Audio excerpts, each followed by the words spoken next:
on our platform because it addresses affordability and loneliness and isolation and a more efficient use of our resources.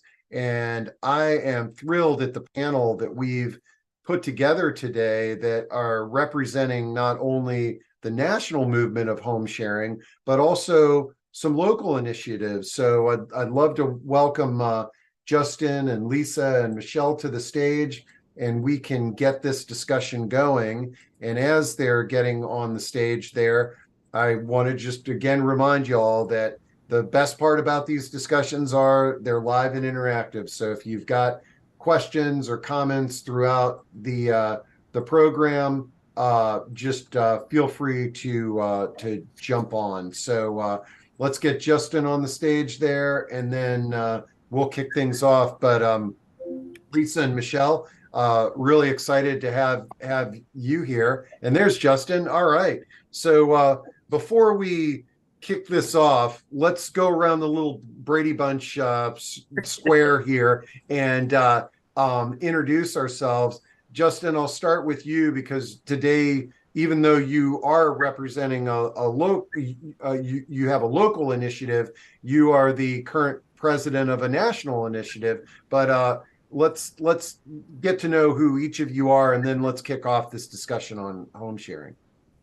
Sure. Thanks so much, Steve. So yeah, I'm Justin Ellerby, erstwhile Executive Director of Home Share American River. As of this month, we were absorbed by our local area agency on aging. So now I'm a humble program manager in a much larger organization. And as you mentioned, also president, recently became president of the National Shared Housing Resource Center.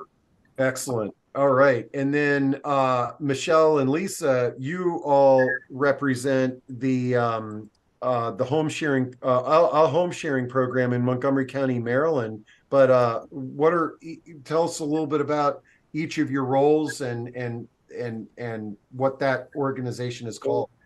Sure, I'll go first. I'll go first. I'm Lesia Bullock. I am the Director of Resources and Communications for Housing Initiative Partnership, or HIP, as we like to call it. HIP is a nonprofit organization based in Hyattsville, Maryland, with offices in Montgomery County, in Germantown and Gaithersburg, where Michelle is focused with the home sharing program. For HIP, I actually work with Michelle and her team in Montgomery County, but I also work with HIP across the board because we are a nonprofit developer, housing developer, and housing counseling agency. And so in addition to the home sharing program that Michelle's going to talk more about, we also develop multifamily properties, single family homes, and provide housing counseling for a number of residents, including seniors. And we can talk a little bit about that more later. I love it. And then Michelle, your role? Yeah, well, I'm the community outreach coordinator. I'm actually based in Germantown, and my role is to do outreach to the community. I attend events. I run around and post flyers. I go to the libraries and distribute information about our program. I basically talk to every person who is interested in home sharing, whether they're a homeowner or a home seeker. I talk with them, I describe the program, I tell them what the process is, and I sort of usher them through the steps. And so it's a very involved process because I need to be sure from the outset that they understand what the program's all about. And that's not the least of my role. I'm always running around the county doing something. I love it. Okay, so what I love about this is that we've got the national representation, and then Justin, where is your program geographically, like your home sharing program, which I'm delighted to hear that it's absorbed by an area agency on aging. I think these are some of the creative ways that we can get the word out for home sharing. But where are you located? Where's your home sharing? located? We are fighting out of Sacramento, California, and if you're familiar at all with the area, we serve any home within a 1 hour drive of Roseville. So it actually captures all or part of 8 different counties in this region. Wow. Okay. Well, so we've got a variety of experts here, folks, and then I know that the team at HIP has a slide deck. So what I say is let's start working through the slide deck, and we can make this informal. Everybody jump in, and then that includes the audience. If you've got a question, type it in, and we will try to address those, and we'll make this a fun and interactive discussion about something that I think is super important. So, Lisa, if you want to load up your slides there, and then while you're doing that, while we're waiting for that, how long is the national share? Oh, there we go. Okay, excellent. Well, there I am. Okay, I am on the screen. Okay, whoops. You went off. Sorry, let's try this again. Yeah, give it another shot. It's I remind people that the delays that we have in in-person events are usually much longer than the ones that we have on these digital events. But well, okay, there, and then go to slideshow, and then start from the beginning. There we go. Okay, all right. Well, take it away, from HIP here, and then we'll just we'll jump in if there's questions or additional comments. Yep. Okay, it's showing up. There you go. We can see it. Okay. Okay. So as I mentioned, Housing Initiative Partnership is based in Hyattsville, Maryland, in suburban Maryland, near Washington, D.C. We have several locations. This is going ahead. Let's see. I'm not seeing it on my screen. Well, can you all still see it? Yeah, I can see it. I think it's visible. Okay. So who is HIP? HIP is a nonprofit partner to many in the region. We're a nonprofit housing developer. We develop innovative, affordable housing, revitalize neighborhoods, and equip people to achieve their housing and financial goals. The home sharing program is one of the offerings that we offer as part of our housing counseling and services program.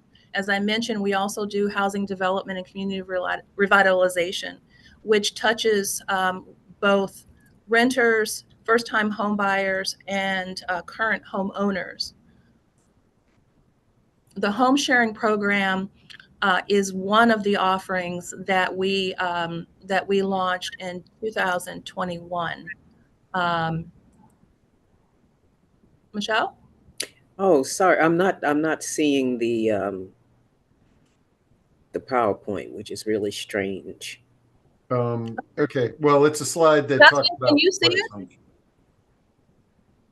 Are you seeing it, Justin? Oh, sorry, I sure am. Yeah. It's really, really strange. I'm not seeing anything at all. It's a blank screen. Justin, if you don't mind just jumping in and just it's everybody can see it, but Justin, or one of you just talk about broadly what is home sharing? Yeah, so Michelle, just talk about home sharing. We're on the slide where you jump in and talk about the program. Oh, okay. All right.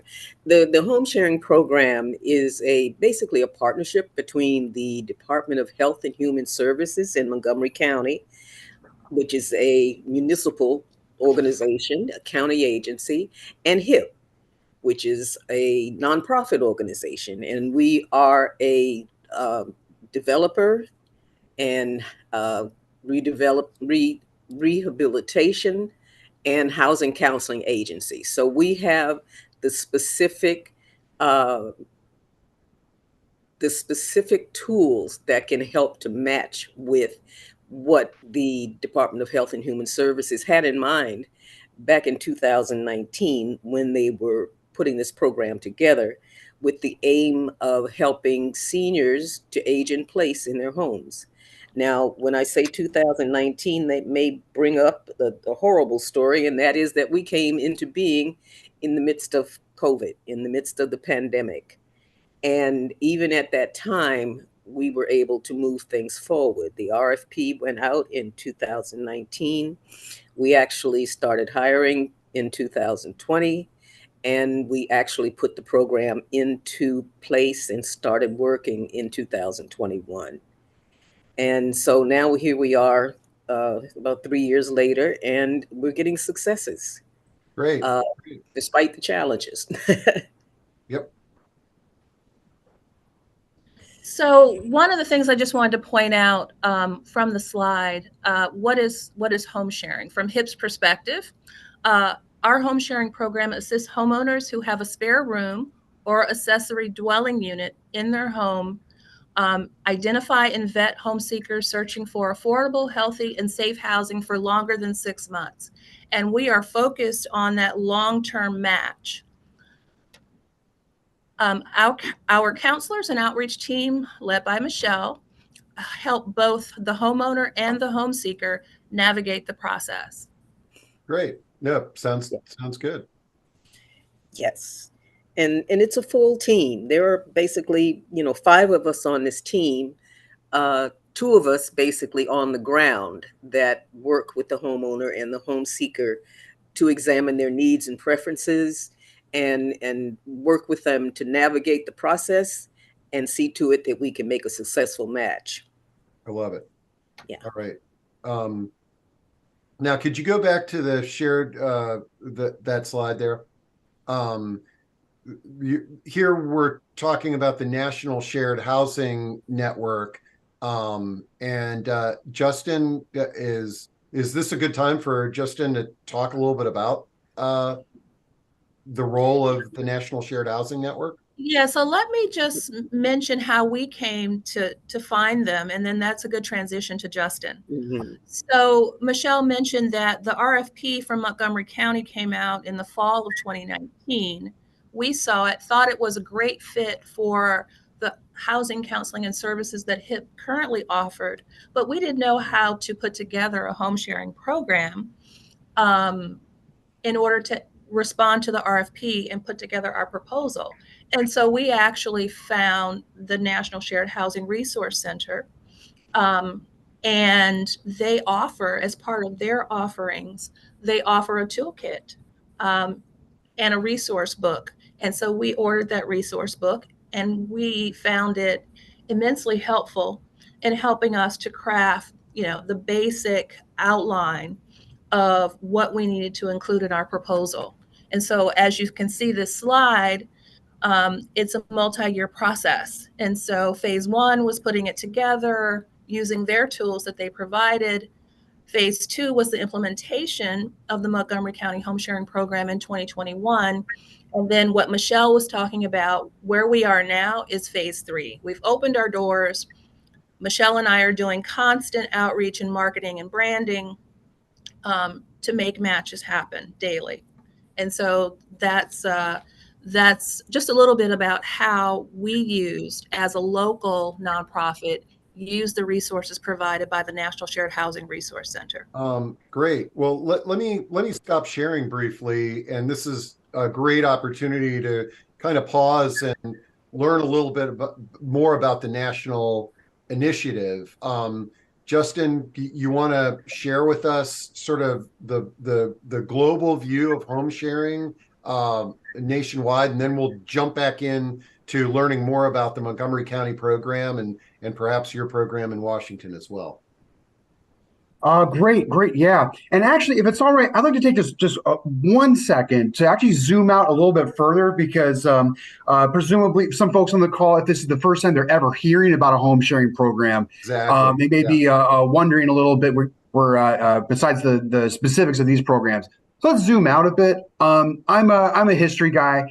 One of my favorite books is Richard White's The Nation for Which It Stands, which is a post-Civil War history book. Why am I bringing this up at all? He says in one of his talks accompanying the book that when he did all this research about Reconstruction, the theme that came back at him again and again, he said it hit him over the head, over and over again is home.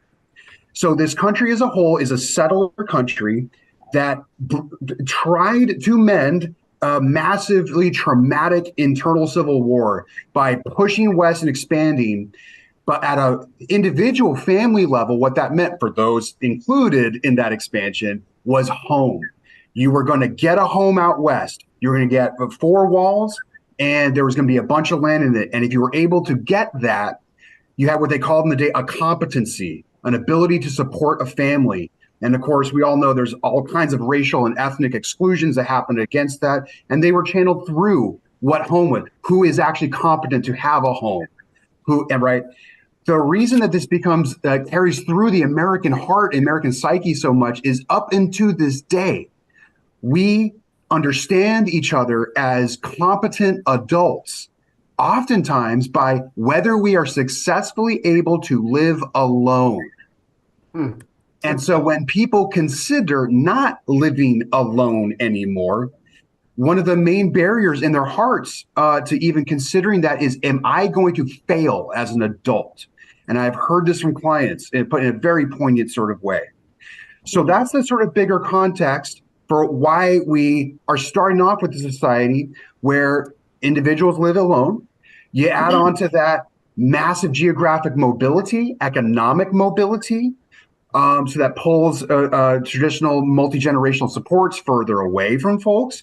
You add on to that a culture of individualism that makes living together within generations harder for us than it is for, Italians or what have you, for instance. And then you add on to all of that this home price and this home ownership, where we made a decision as a nation to try to, in the 30s, right, that home ownership for those that were going to get it was going to be their ticket to self-sufficiency and continued safety. But then leaving anyone who didn't own a home now as a renter in a much more precarious system, and then now to where it is in the current day, locked out of those homes. So that's where we come to a place where we have folks disproportionately older who do have some homes and do have extra spaces. Those families are gone. Those rooms are empty. And we have a massive reserve army of room rental seekers who have used to be, you'd think, oh, college students. Sure, college students, but guess what? Many, many, many older adults and seniors as well. In my some of the room renters that I serve are IT professionals, executive directors of local radio programs, like mid-career folks with decent income who are still locked out of the housing market. Excellent. So then just very quickly then for the National Shared Housing Resource Center, so started by Maggie Kuhn, who started the Gray Panthers. She basically became an elder rights activist after being fired from her job for being too old, quote unquote. And she did came out of a Jewish labor organizing background and just raised hell in the best kind of way. And one of the first things that she did after starting Gray Panther was to start the National Shared Housing Resource Center in Philadelphia. It moved over to Vermont briefly over that.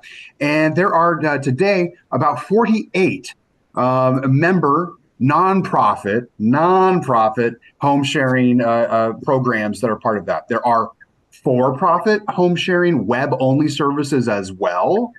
Yeah. I'm biased, but I'm extremely skeptical of those services for reasons we can get into. But the basic one, as you can see here, just on the membership director here, is that as nonprofits with geographically circumscribed areas, we don't compete with each other. We collaborate with each other. So when I started my program up Homeshare American River here in Sacramento, California, 2.5 years ago, I was able to draw upon 50 years of combined programmatic experience with the application questions and the interview questions. And it would not have occurred to me to ask about whether it's okay in a match for laundry to drip dry in the bathroom. But guess what? My fellow home sharing programs had a match that blew up over that. So now I know that I've known to ask that question from the very start. And it sounds like that Michele and Lisa, when you all were starting your program, you had a similar experience in terms of being able to tap into these other programs. And folks, you saw on the screen there, I know there's a lot of questions about, is there a program in this state or that state? This directory, which I'm going to drop into chat, is a great way to see if there's something in the region that you're of interest in. And absolutely, Steve.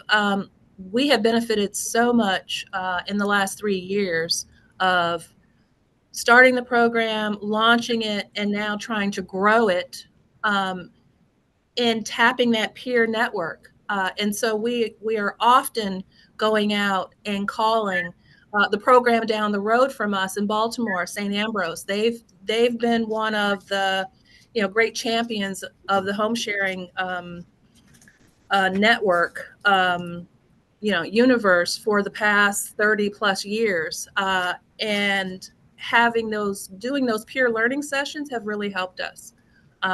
We've gone out west, to Justin's area, and research programs out there, and talk to folks, and ask them specific questions, ask them to share learnings with us. It is truly definitely a network, and a group of providers who want to see us all succeed. And so we definitely appreciate that culture. Yeah, it's really very collaborative.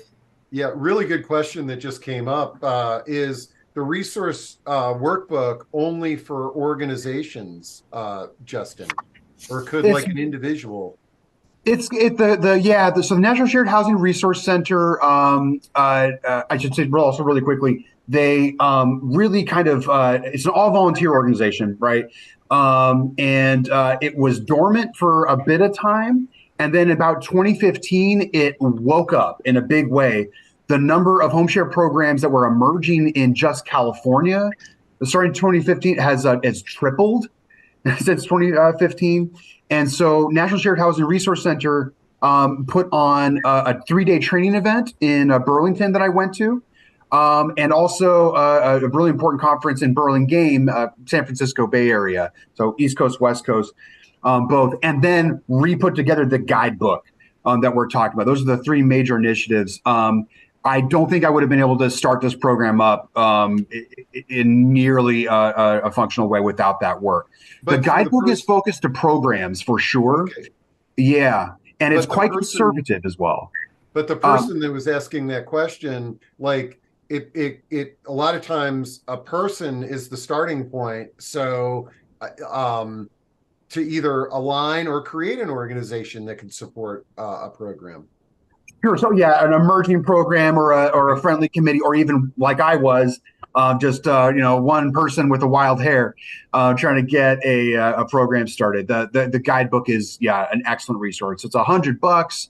That gets you, also comes with your membership to National Shared Housing Resource Center. That also gets you access to the monthly Zoom sessions that I've been running since before I had a program. In fact, when the shelter-in-place orders came down here in Sacramento, I was right in the middle of salary negotiations with my local area agency on aging to start the program. They go, "Whoa, hold on, Justin. This is a bad time to invite strangers into grandma's house." But I said, hey, I bet all these established home share programs might be interested in sharing information with each other about how they're operating in this, because everything that we do is very high touch and in person in the nonprofit side of things. The for-profit side, it's going to be, very no one's going to ever see you in person. That's just the reality of running a web-based, web-only based service. They're not going to see your home, right? So we're in person, and under COVID, that of course introduced all kinds of operational questions and then funding questions downstream from that. So we've had about 25 Zoom sessions since then, and we have programs from all over the country, hosted by yours truly.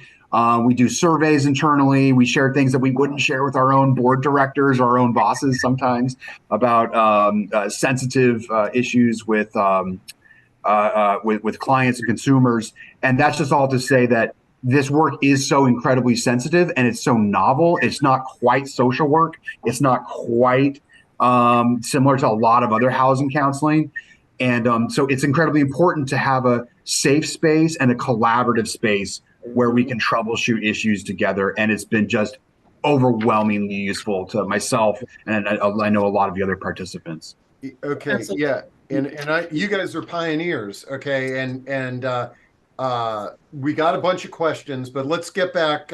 Let's take a look at. I didn't mean to interrupt your slide deck there, Lisa, but I wanted to frame this context in a global when you brought up HomeShare America. So if you want to, I actually think the questions are really good. Do you want to? Do we have time to? That's awesome, because this is really the best way to do these. So let's dive into these, because I think they're going to bring up the topics that are on your slide deck. So, yeah, that's going to shape the discussion first, itself. we've got now, Justin, you may be familiar with this. Somebody is looking for. I see that there's 4 home sharing programs in Washington State. They were looking for one in Seattle. Does one of those serve Seattle? Unfortunately not. Unfortunately not. I really have hats off to HIP and everyone else that manages to start a program and keep it going, because frankly, these are challenging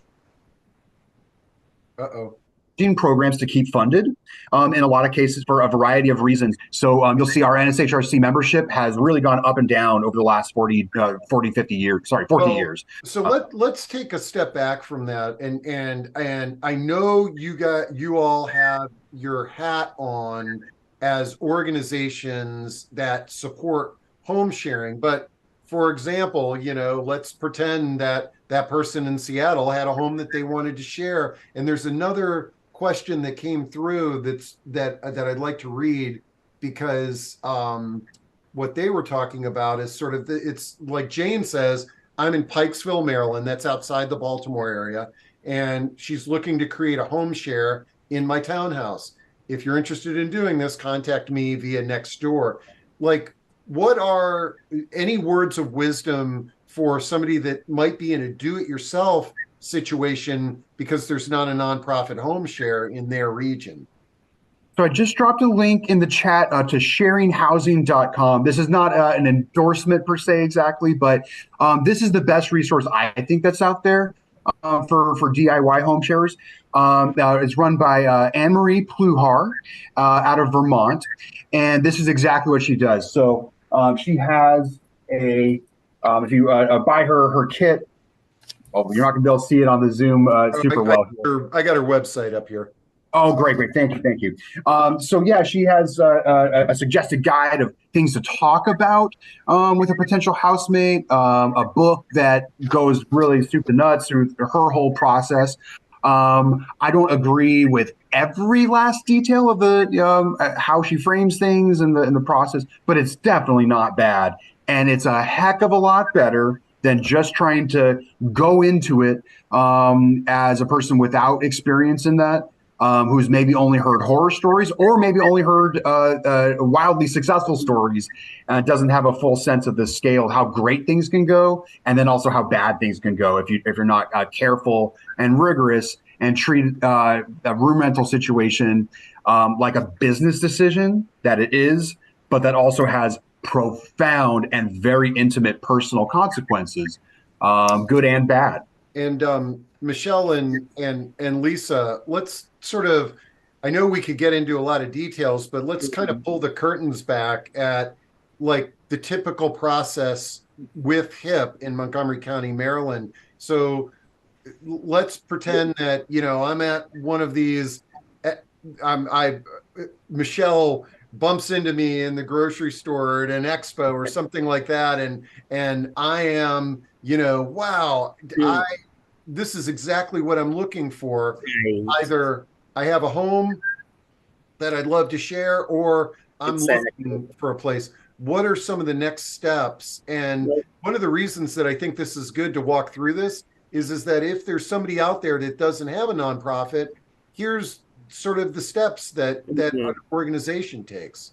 Well, one of the benefits of working with HIP or working with this nonprofit is that we are very hands-on, just as Justin was saying. This is a high-touch project. You are learning a lot about the individual that you're talking to. It's more than your address. It's more than your age. It's so many things that are involved. And so we end up talking to both parties basically intimately. And we've learned a lot from this process from beginning to end. We've gotten to the point now where we do an intensive interview with each party, with the homeowner and the home seeker, so we can learn, besides just chatting with them, we actually sit down and fill out a form with them, like, what do you like to do? What are your hobbies? Do you stay up late? Things that really need to be exchanged. I think at the outset, we were saying to them, be as transparent as possible, but sometimes that wasn't happening. So now we're eyeball to eyeball saying, okay, what's your process? What does your life look like? And so we basically go through that with each party. With the renter, one of the things that we assure the homeowner about is that we very carefully vet each renter. We look at their income and expenses. We do a housing counseling session. We do a background check. We do a credit check. And we look at their past housing history. Now, with the homeowner, we also do a background check, but it's a little simpler because all we need to know for them is that their property is not in jeopardy and that they own it. And then we look at a background check and so forth. So we go through a number of steps to be sure that we've got the right person, both interpersonally and financially, and someone who's interested in the property. And then we work together to see if we can get a match. We always, if we have someone who's interested in a property, then we make an effort to get them to the property to meet the homeowner and see the space. And it's, like I said, it's a high touch thing. And we, as a team, basically check each party out. We eyeball them. We're there. We'll see what's going on. And then we're also embracing the process from start to finish. So if there are any questions or issues that come up, then we're there, to ask questions of and help move things forward, because we've learned a lot in these few years. And there's certain things that'll come up, or certain things that people don't say that don't show up until 2 months after the match. So we have to be there. Yeah, and that's what I see as one of the major advantages to having a provider that is helping with this is that, like with the woman from Pikesville talking about sharing her home, it's having somebody that you can brainstorm with or call. Hey, remember, my renter, well, she's not doing her dishes the way it said in our agreement, or something like that. That you've got somebody that you can that can support you through these potentially challenging times. And talk you down if you need that. I might add, because Michelle actually and our housing counselor have acted as those mediators, and so we provide that mediation when there are specific scenarios like you just described, Steve, that come up. And they may suggest an alternate, sort of corner. Go to your alternate corner, think through these type of things, call me tomorrow and let's see if you still feel that way. Or how about we meet at Panera, and have lunch, and we can talk through this. Wow. And so those situations do occur, and we have had to address those.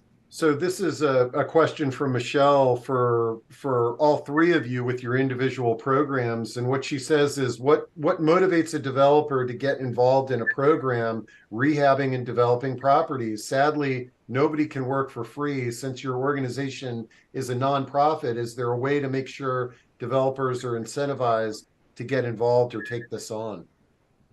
To be clear, HIP does a lot. Obviously, they have a lot of different functions. Strictly speaking, nonprofit home sharing programs, the programs within a larger nonprofit sometimes, but just the home sharing part is not about rehabbing or redeveloping properties at all. And that's part of the beauty of it, is that you can create units of housing without sinking a single nail, without obtaining a single permit, without having to get any financing at all. Which especially today is really, really important. That said, standalone home share programs or home share programs within larger nonprofits, whatever, do go great together with home rehab and home remodification nonprofits. So for us, the Rebuilding Together is a national network of home rehab, home modification nonprofits across the country. And we've worked with our local Rebuilding Together chapter with a client who needed grab bars put in, everything on the other bathroom in order to be able to have a housemate move in so that she could afford to stay in her home. That's great. That's a great transition. Yeah, I was going to say this is a wonderful space for me to speak up for myself and Lisa. We just recently got approval for what we call the Room Ready Fund, because early on in our journey, we would find homeowners who, but for some clutter in their homes or the need to get painting or a new rug or something on the floor, they couldn't rent their space because it just was not ready.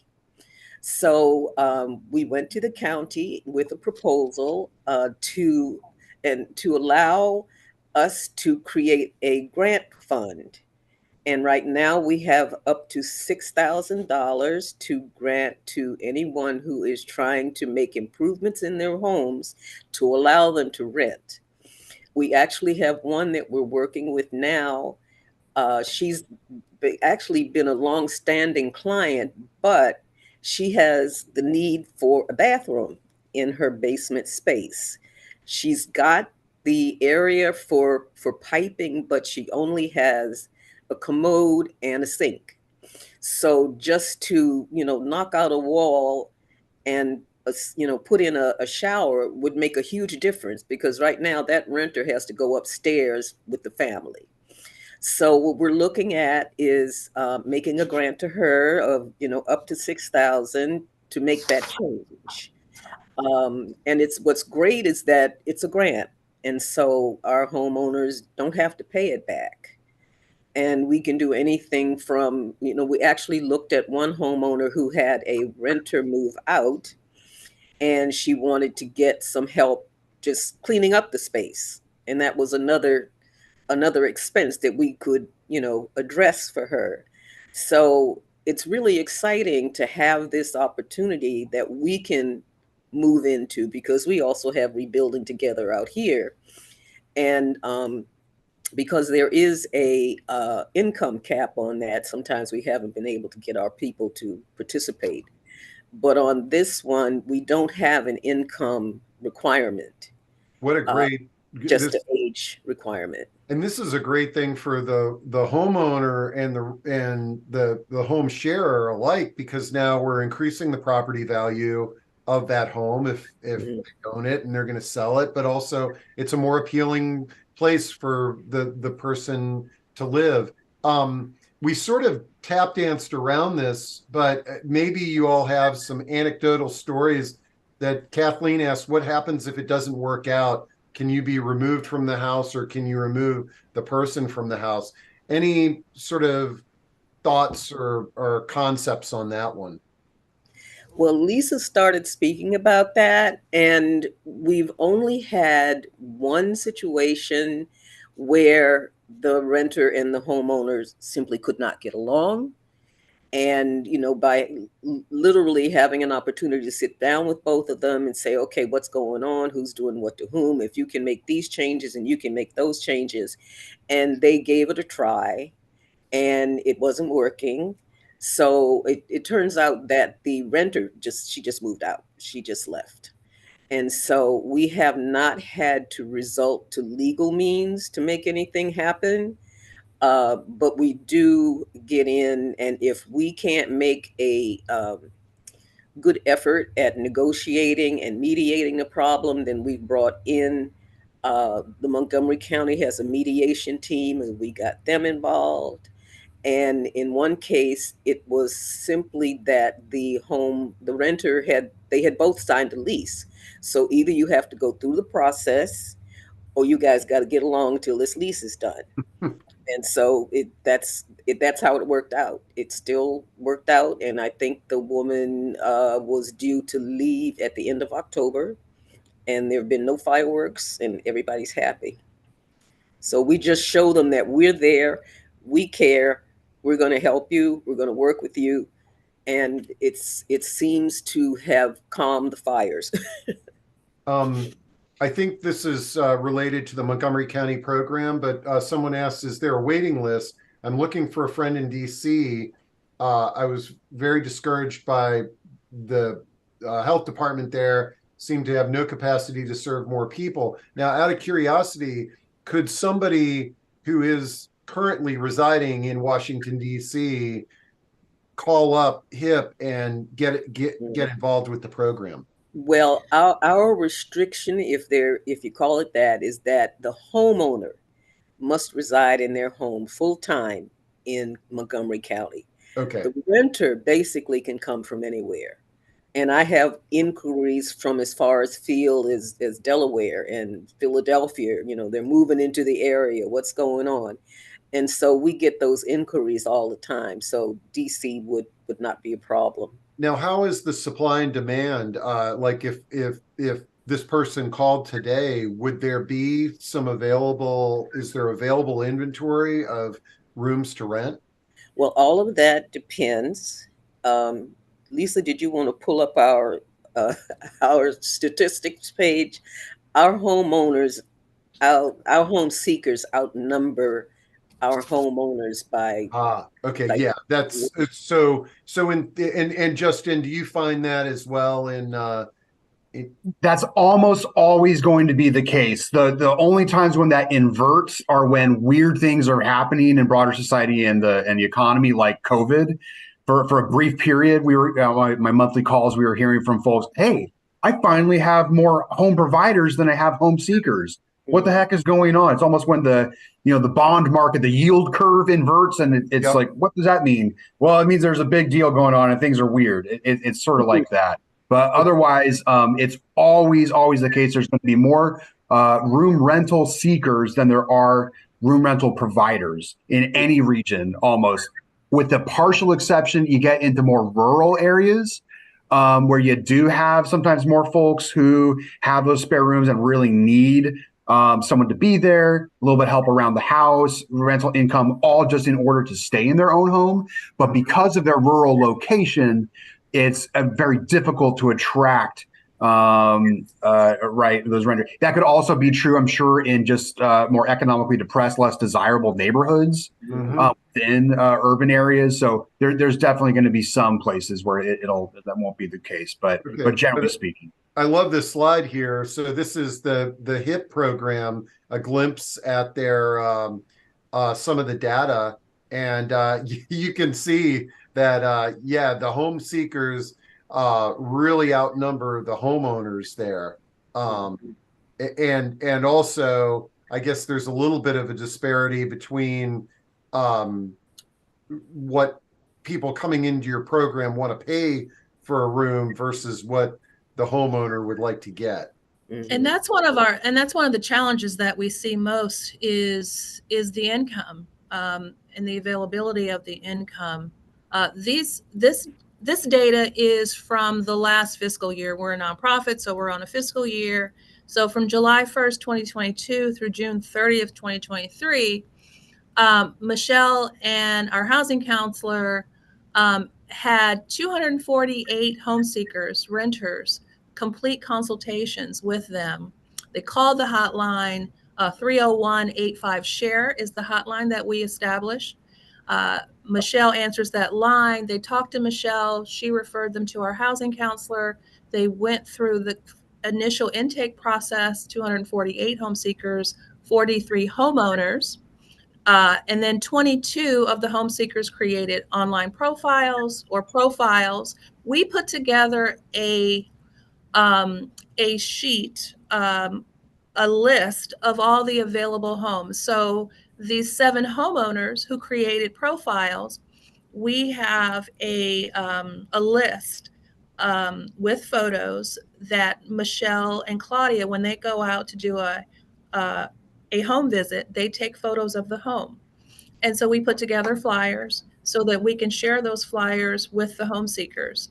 and a little snapshot, a description of the space that they would be sharing, either a basement or a room upstairs, and the kitchen and the other features of the home. And so right now, our available home flyer has about 7 available homes that a renter would be able to choose from. We are always seeking more homeowners who we can feature an available space. The average room rental price over the last, sort of year, it ranges from about $850 to $1,250. And we often get homeowners, renters calling Michelle.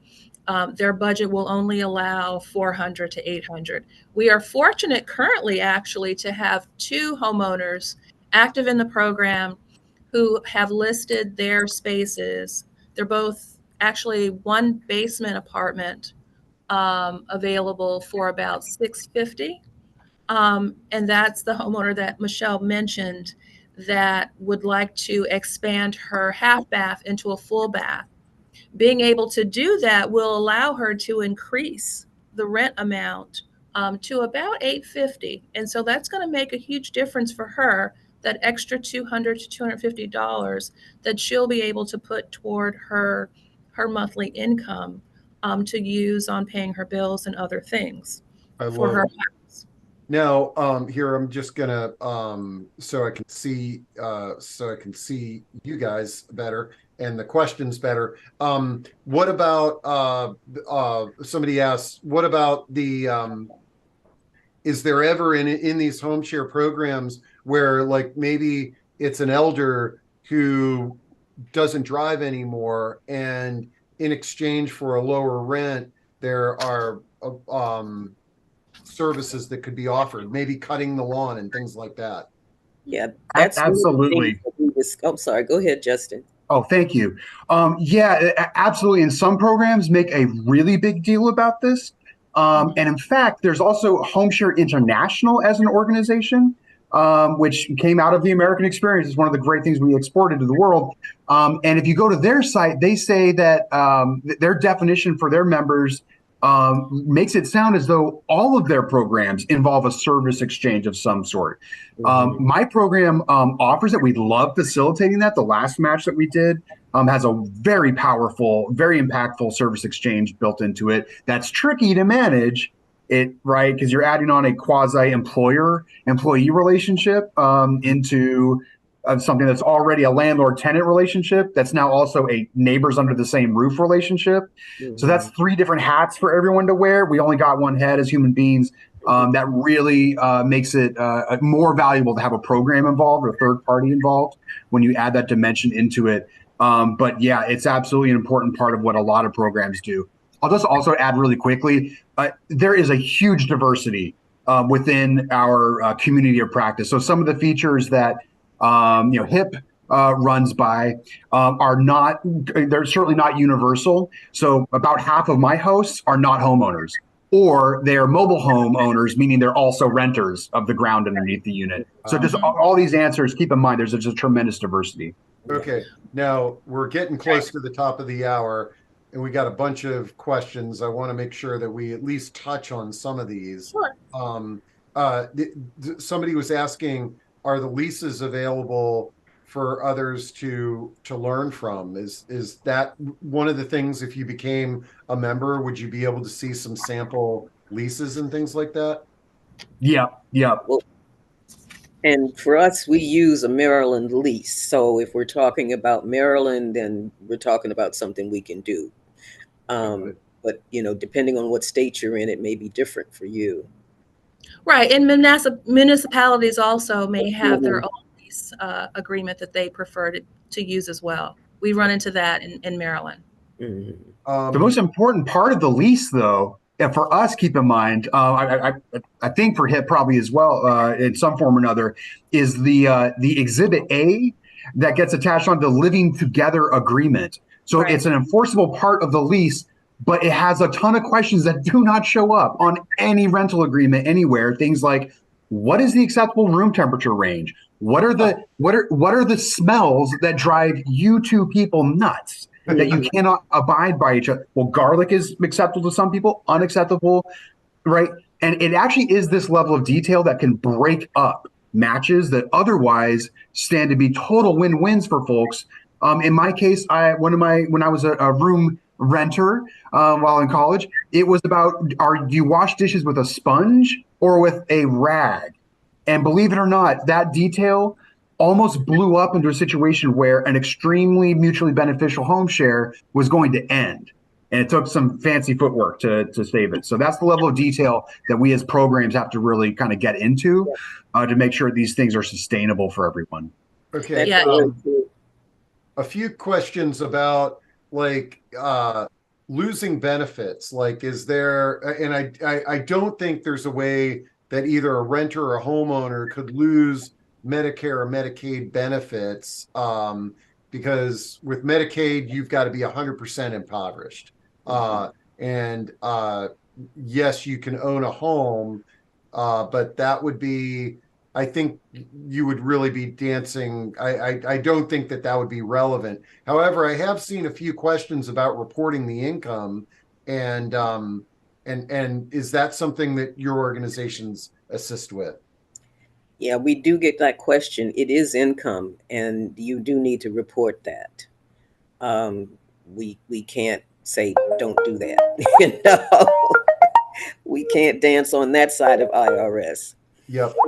But Now, Michelle asks, have you had some co-ed situations, men and women sharing homes? we have, and it generally, for the most part, it's worked out.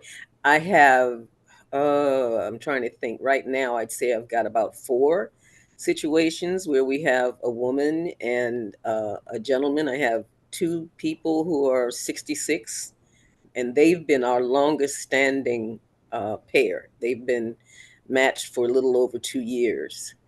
And then I have one that's an older woman and a young man. And then I have one just recently. She's an older woman and she has a younger man. He might be in his 50s or so. But when we talk with folks, we ask if they have any preference. We can't establish something for them, but, do you care? Does it matter to you? And if folks say no, it doesn't bother them, then that's what we work with. And we can always find someone to match with them. Now, boy, this is one, I don't know if this has ever come up, but it's a good question from Tim that says, how do you plan an unexpected event that the principal homeowner needs to relocate? Or let's say that the homeowner's elderly and needs to move to assisted living or something like that. Have you encountered situations like that in any of your organizations? Absolutely. It's really painful. It's part of the reason that we try so hard, especially before I joined my local AAA. We were actually a program of our local interfaith, which quite a few home share programs are. There's some moral support, there's some moral suasion and standing that we just try to push so hard. We're doing this for free in many cases, or a very small fee. Other programs, we work completely free of charge. We need you to be transparent with us and honest with us, including about your health status. And let's face it, it is incredibly disruptive and frankly a little bit dangerous these days for renters to suddenly have to leave a home just because the host, the home provider, suddenly wasn't honest with themselves, as in the case, about the depth of their health needs, and then they suddenly have to leave the apartment. Well, now that renter can't handle, isn't on the official lease all the time, or is there as a sublease, I should say, and probably can't afford a 2-bedroom unit to themselves. So we really push that, but sometimes it just happens anyway, and it's pretty sad. And that's one of the reasons why we do such an in-depth interview with people. I mean, we can't ask certain questions because of HIPAA, but we do ask, are there any health conditions that your renter should know about? Do we have an emergency contact in case something should go wrong? And we want to, again, going back to transparency, we can't help you if you don't tell us what's going on. And so we too have, that is our our cover. That is, the thing that we use to make sure we're getting as much information as we can. And let's see, somebody had a question about condos, or condo owner groups, and Justin had thrown in there that in his experience that condos and HOAs sometimes may forbid the renting of the rooms. Yeah. Okay. That is true. Yeah, That's that true. is true. You have to look into the bylaws of the association, of your condo association or HOA, to see if that is a permissible function. We had that scenario come up a year or so ago, where a homeowner wanted to start home sharing, but her condo association, her homeowner association, had a clause in there, and so we helped her put together some presentation material that she was going to present to her homeowner association board and try to rally her neighbors around changing it. Excellent. And there is always a carve out by the ADA for medical caregivers to be able to live in home. They're not allowed to preclude that. Okay. Yeah, those aren't renters either. Yeah, I get that a lot.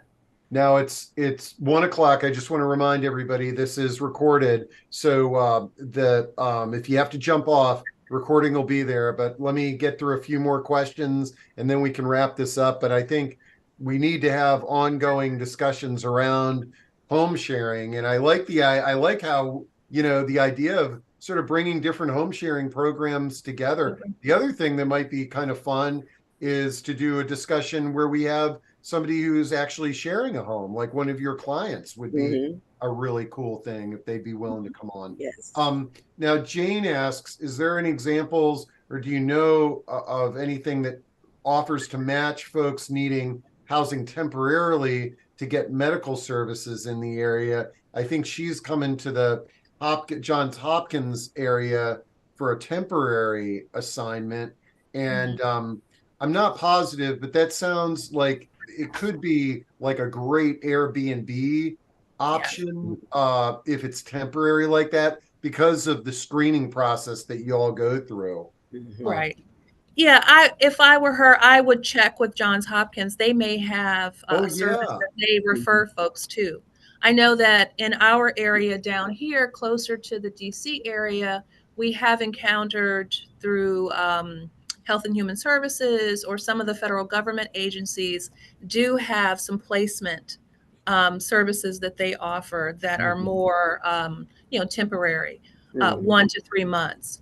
Our home sharing program was structured so that we're focusing on longer term placements, 6 months to a year or more. And that's right. There's inevitable trade-off between the term, how short the term is, how temporary the stay is, and how deep the screening and matchmaking and aligning of expectations, how much, right? Because if you're spending a lot of time like we all do, sometimes a dozen hours sometimes with a host provider, but from soup to nuts, getting them set up. Well, if that's to then secure a 3-month rental before they move into assisted living anyway, and they know that doesn't pencil out social mission wise, right?